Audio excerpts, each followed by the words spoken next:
आज के इस प्रैक्टिस सेट में हम रीजनिंग के 10 इंपॉर्टेंट क्वेश्चंस हल करेंगे। अगर आप किसी भी गवर्नमेंट एग्जाम की तैयारी कर रहे हो, सभी के लिए ये प्रैक्टिस सेट काफ़ी ज़्यादा इंपॉर्टेंट है।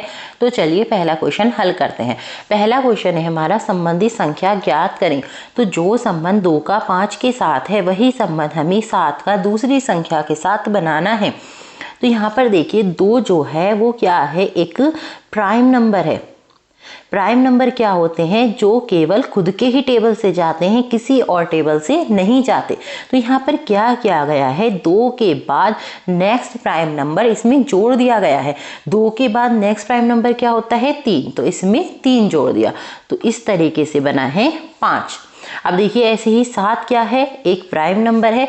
7 के बाद अगला प्राइम नंबर कौन है, 11।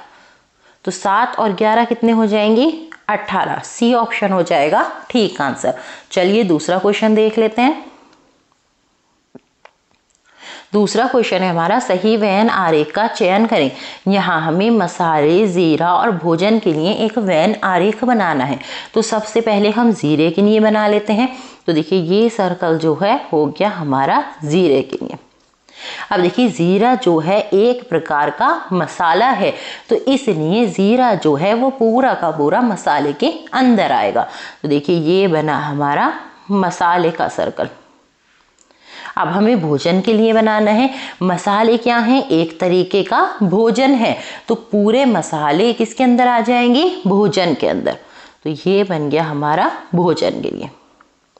ऑप्शंस में देखते हैं कहाँ है ऐसा व्यंजन आरेख। तो देखिए सी ऑप्शन में है। सी ऑप्शन हो जाएगा इसका ठीक आंसर। चलिए तीसरा क्वेश्चन देख लेते हैं। तीसरा क्वेश्चन है हमारा, वह विकल्प चुनिए जो अनुक्रम को पूरा करेगा। यहाँ हमें एक श्रृंखला श्रेणी दे रखी है और इसको हमें पूरा करना है। तो सबसे पहले हम क्या करेंगे, संख्याओं के बीच का अंतर निकाल लेंगे। देखिए 5 और 8 के बीच कितने का अंतर है, 3 का। 8 और 12 के बीच 4 का।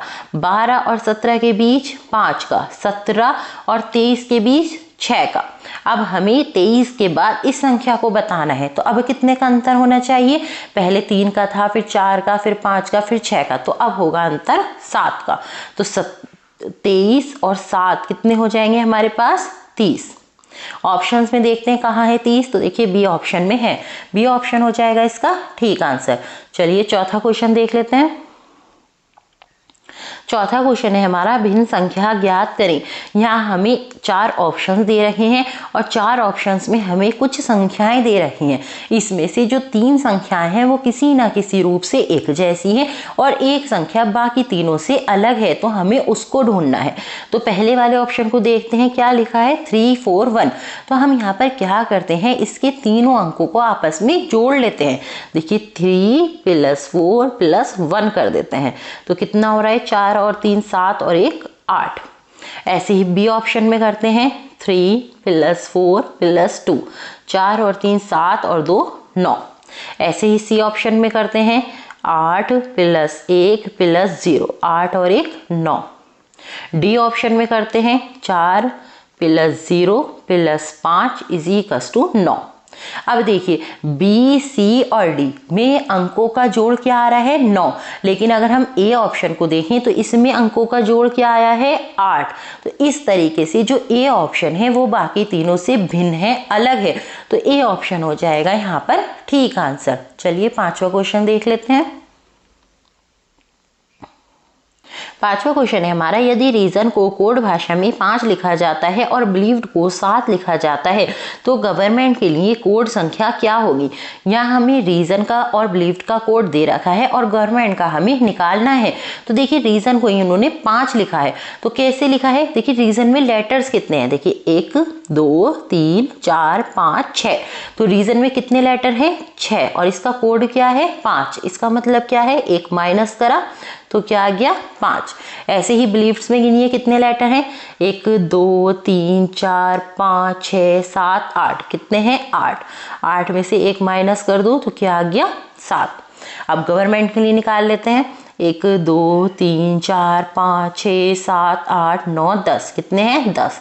1 घटा दो इसमें से, क्या आ जाएगा, 9। कहाँ है ऑप्शंस में 9, तो देखिए सी ऑप्शन में है। सी ऑप्शन हो गया इसका ठीक आंसर। चलिए छठा क्वेश्चन देख लेते हैं। 6 क्वेश्चन है हमारा, लुप्त संख्या ज्ञात करें। यहाँ हमें एक आकृति दे रखी है और इस आकृति में एक जगह संख्या लुप्त है, तो हमें इसी संख्या को ढूंढना है।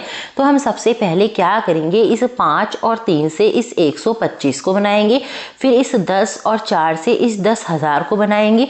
फिर एक तरीका आ जाएगा हमारे पास, फिर वही तरीका 2 और 5 में लगाकर इस क्वेश्चन मार्क की जगह संख्या को निकाल लेंगे।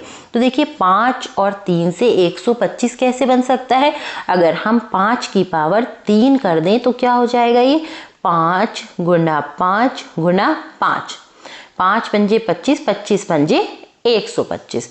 इसी तरीके से देखिए अगर 10 की पावर 4 कर दें तो 10 की पावर 4 क्या होगा, 10 गुना 10 गुना 10 गुना 10, तो क्या हो जाएगा, ये 10,000। अब देखिए तरीका हमारे पास आ गया है। अब यही तरीका हम इस रो में लगाएंगे और इस क्वेश्चन मार्क की जगह संख्या को निकाल लेंगे। क्या करना है, इस 2 की पावर कर देनी है 5, तो 2 गुना 2 गुना 2 गुना 2 गुना 2, क्या हो जाएगा, 2 दूनी 4, 4 दूनी 8, 8 दूनी 16, 16 दूनी 32। ऑप्शंस में देखते हैं 32 कहाँ है, तो देखिए डी ऑप्शन में है, डी ऑप्शन हो जाएगा इसका ठीक आंसर। चलिए 7वां क्वेश्चन देख लेते हैं। 7वां क्वेश्चन है हमारा, नीचे एक घन की 2 अवस्थाएं दर्शाई गई हैं, x युक्त फलक के विपरीत क्या आएगा। यहाँ हमें एक घन की 2 अवस्थाएं दे रही हैं और इसमें हमें इस x के विपरीत फलक पर बताना है क्या आएगा। तो जब भी एक घन की 2 अवस्थाएं दी जाएंगी तो आप क्या करेंगे, उन दोनों घन में कॉमन ढूंढेंगे। कॉमन का मतलब होता है एक जैसा। अब देखिए इन दोनों घन में एक जैसा कौन है, n, इसके पास भी n है, इसके पास भी n है। अब हमें क्या करना है, n से हमें घड़ी की सुई की दिशा में चलना है। तो पहले वाले घन में चल लेते हैं, तो ऐसे चलती है घड़ी की सुई, तो इसी तरीके से चलेंगे इसमें। तो n के बाद क्या आ रहा है, x, और x के बाद क्या आ रहा है, y। तो इसको लिख लेते हैं, n आ रहा है, n के बाद x और x के बाद y। अब दूसरे घन में करते हैं ऐसी, n से चलते हैं घड़ी की सुई की दिशा में, तो n के बाद क्या आ रहा है, z, और z के बाद आ रहा है o। तो लिख लेते हैं इसको, n के बाद आ रहा है z, z के बाद आ रहा है o। अब देखिए जो जिसके सामने आया है वही उसका विपरीत है।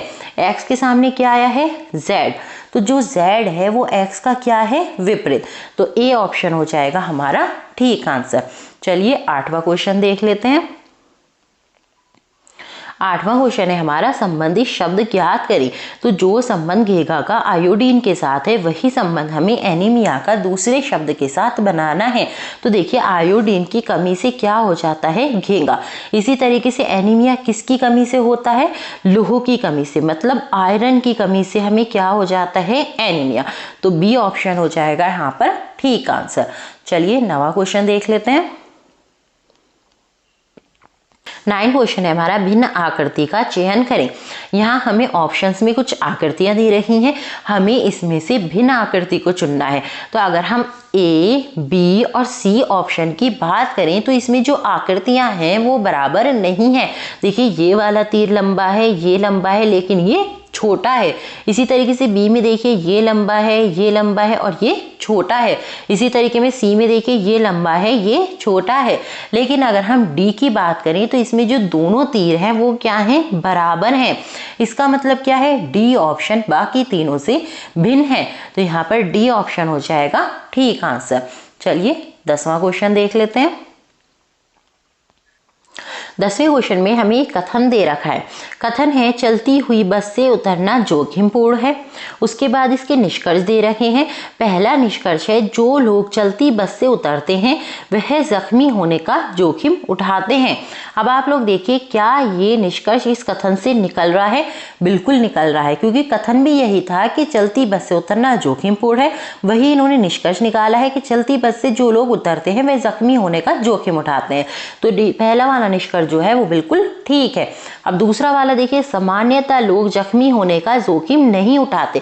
अब देखिए क्या ये निष्कर्ष इस कथन से निकल रहा है, तो बिल्कुल नहीं, ये वाला निष्कर्ष इस कथन से नहीं निकल रहा। अब ऑप्शंस में देखते हैं तो ए ऑप्शन हो जाएगा ठीक आंसर, केवल निष्कर्ष एक निकलता है। आई होप प्रैक्टिस सेट आप लोगों को यूजफुल लगा होगा। यूजफुल लगा हो तो एक लाइक कर दी, चैनल पर नहीं तो चैनल को सब्सक्राइब कर लें।